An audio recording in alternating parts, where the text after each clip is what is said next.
DC Finest, Superman, the first superhero.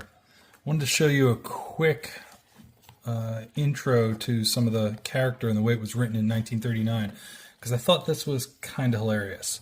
So you have Action Comics number 12 from 1939, Zatara, which I believe is the father of Zatanna, the magician character with the fishnet stockings. So in this issue, I think it's only a few pages long, we have somebody gets killed by a rogue driver.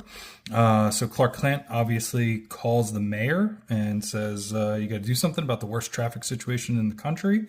The mayor's like, what am I going to do about it? But Superman's there for the job. So now it starts to get a little unhinged. So Superman jumps out the window.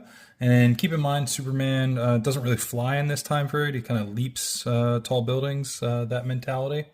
And he just leaps into a radio station, breaking the window because, the radio station had nothing to do with this.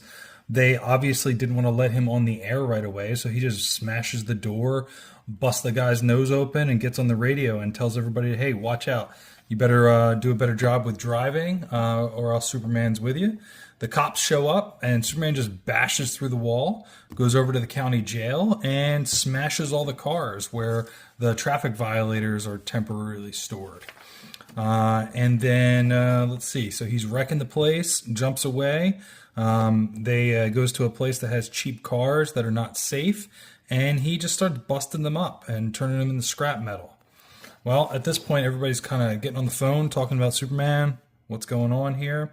And then you get this guy who's looks like he's a drunk driver and driving around. You can tell because he's got the whoopee hiccup type of sound here.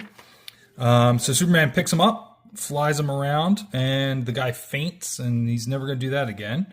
And then a moment later, Superman gets hit by a hit and run, or as he calls it here, a hit skip driver.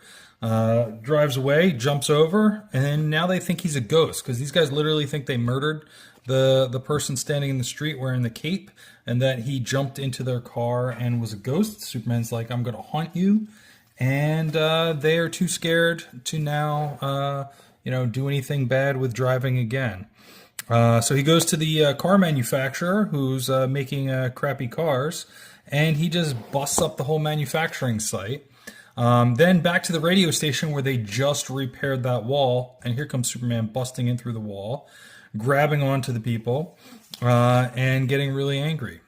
So he then goes over here to this dangerous curve and smashes the road to make that better, and then picks up